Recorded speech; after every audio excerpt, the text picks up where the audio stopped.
Hold on. Wait. Just wait a second. Are you sure you want to play this game? Are you sure? Okay, whatever. Don't tell you I didn't warn you, though. Hey, welcome to Dark Souls 2. Come on, let me show you around a little bit. Let me show you around. We're starting off strong, but this is Majula. As you can see, it's quite a nice place. Beautiful view. Just listen to that music for a sec.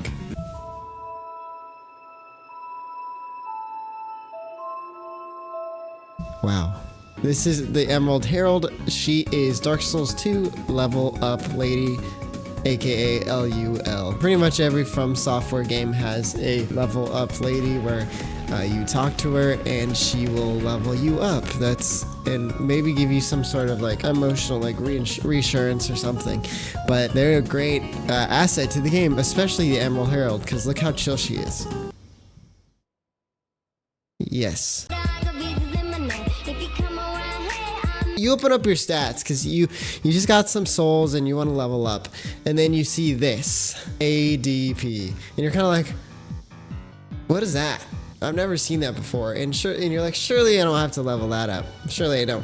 Well, guess what? You do. You do have to level it up. Now, ADP is short for adaptability, like agility. It gives you more iframes, invisibility frames, meaning that your dodges will be a lot better, if that makes sense. But the problem is with this is that at the start, your ADP sucks. This is a stat that you have to level up in order to have any sort of good run or anything. If you don't, you're pretty much cooked. You don't want to be this guy. Another cool thing in our game here is power stancing. So pretty much if you grab two weapons and you hold a little bit of a button, whatever you're playing on, whatever control you're playing on, wow, you can now do these cool skills, these cool movements, which is really cool. So Dark Souls 2 did introduce power stancing into their games, which was pretty cool at the time. And there's a pretty big list of what you can power stance together. I'll show it right here. It's in the Dark Souls 2 wiki or whatever. You figure it out. What if I pair this up with this or this? It gives you options. But another great thing about Dark Souls 2 is check these little kidney stone things out. Guess what? These are called life gems. Life gems give you life. Isn't that crazy? You get life from life gems. Pretty much it's just like a way to heal amount of HP, which really comes in handy. There is a merchant that you can kind of just farm life gems out of, or like buy a bunch of life gems out of this merchant, which is pretty freaking dope. So pretty much unlimited heals, which is awesome. And oh my god, holy shit, is that a cat that talks? Just because I'm a cat? Why is its voice out? Why is it flirting with me? I'm not a furry. By the way, this cat is voiced by Hannah John Kamen. Hopefully you pronounced that right. I knew that voice was familiar from somewhere. She was in Thunderbolts. Epic. Alright, you thought I went crazy for the cat, but check this out. Well, guess what? These are the Hot Fire Ladies. They're actually not called that. That'd be cool though if they were called the Hot Fire Ladies. Maybe I should name characters, honestly. These are called the Desert Sorceresses. They're kind of powerful. Don't get close to them. Don't do anything for them, actually. They're gonna kill you. You can't romance them. I'm sorry, you just can't. You're not getting any play with the Hot Fire Ladies, dude. Just quit it. Just stop. Now, let's go to my favorite keep of all time, the Iron Keep. So the Iron Keep is this beautiful place. And you might be wondering, why is it empty? Wolf Haley 420. Well, it's empty because I have been here so many times killing so many enemies that, okay, in Dark Souls 2, they introduced something that if you were to kill an enemy a certain amount of time, that they would just despawn, they would just disappear. So I've probably spent like at least 5 hours here just trying to take out these Iron Keep Knights, and I would take them out one by one until they would all pretty much disappear, and that is why it's empty here. I am a horrible Souls player. Dark Souls 2 actually has a great array of bosses, and you know, bosses are kind of like what we really play for the game. You got to beat the boss to continue, and they give you most of your power. So in Dark Souls 2, we got bosses like Duke's Dear Freya, we got Snake Lady, we got Scorpion Lady, the epic Looking Glass Knight. Doesn't he look cool? He looks so cool. We got the Throne Watcher, the Throne Defender, This fight was horrible for me. I did it though. And you cannot forget about the greatest boss in Dark Souls history, the Rotten. Look at this guy. He's just so much aura. He's so cool. His design is unmatched. Like, just look at him. I sneezed. I'm not gonna sneeze in the microphone. Oh, it's not gone yet. Why do I? Oh my god. Oh. And oh my fucking god, do you really expect me to beat this whole room in a room? Oh my god, I'm gonna crash out. You know why? Because look at all these enemies. There's no way anyone could beat these. And he's right behind me, isn't he? Watch this cool spin, by the way. Pretty cool, huh? And then yes, this is me getting hit through a door, and oh my god, he broke through the whole fucking wall. What the fuck? You know, it's fine, it's fine. We're just gonna go back to Majula, we'll be peaceful. I feel peace.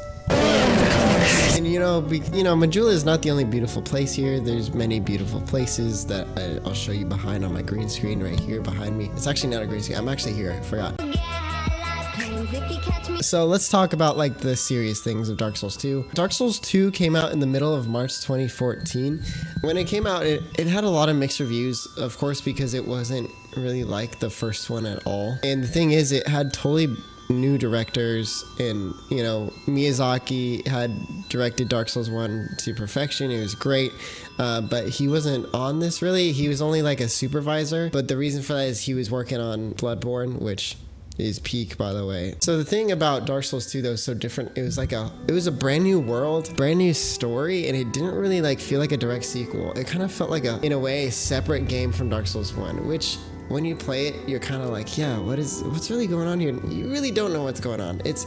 Of course, we have theories speculating that, yeah, it's connected to Dark Souls 1 in a different way, but we're not gonna go down that rabbit hole. This game is notorious for having hate and like people not liking it, people saying it's the worst game of the series, which I can see your points, I get it, but I don't know why people hate on it. Honestly, Souls fans were the type of gamers to like love a super hard ass game, you know, and be fine with it, to, you know, overcome the enemies and how hard it was. That's why I don't really understand the hate behind it. You have to adapt to the new mechanics, and it feels a lot more strategical because it's really hard, and there's going to be a million enemies in the Iron Keep, and you're just going to have to take them down one by one until they're all gone, like me. Kind of bad. But adapt, did you see? I said adapt, ADP, adapt, oh my god. So I felt like I was way more invested in this game because of that, because of how difficult it was. I felt like I had to kind of give more brain power and like actually really think about what I was gonna do, what kind of build I was gonna go for, where does the story go next after this. And it's like solving a harder puzzle, where this puzzle didn't give you Zweihander off the rip and you just use it till endgame. No shade against Zweihander. Is that how you say it? I don't know how you say it. Yeah, no shade against Dark Souls 1 or Dark Souls 3. Conclusion. Alright, honestly, this video, I wasn't trying to like change your mind about anything. I just wanted to share my love for the game and how it kind of like changed my life. I bought Dark Souls 2, Scholar of the First Sin. This is my original copy from a used video game store for like $20. Probably one of the best $20 I've ever spent. Yeah, I didn't really know what I was getting into when I first picked up this copy, but I'm really glad that I did, because honestly, it really did change my life. It changed my perspective on things, and during the time I was playing this, I was kind of in a depressive mood. I feel like I didn't have a purpose in anything I was really doing. I was just kind of going through the motions. I was going through a recent heartbreak as well at the time. And this game really just kind of like had me work for something and had me like want to achieve something, which was really cool. And honestly, during the time I was playing this game, I cannot stop thinking about wanting to go home and play it, or it became like almost like a beacon for me in my life. I felt like I could get out of what I was going through, because, you know, if I could beat this fuck-ass smelter demon, I could really do anything. So, you know, if you're new to Dark Souls and you want to get into it, you should try Dark Souls 2 out. Honestly, it's not as scary as people think. Also, if you hate Dark Souls 2, that's fine, that's chill. But according to this Reddit post, you have a small peepee. Ha ha ha ha. You know, if you enjoyed watching this video, consider liking, consider commenting something cool. Actually, just something cool. Like, put something cool. I don't know. Consider subscribing. I like making content where I can like talk about things and like just give my little opinion about it. But I'll see you guys later. I'll see you guys in the next video. The next video is gonna be epic. Wrap it up. We're done.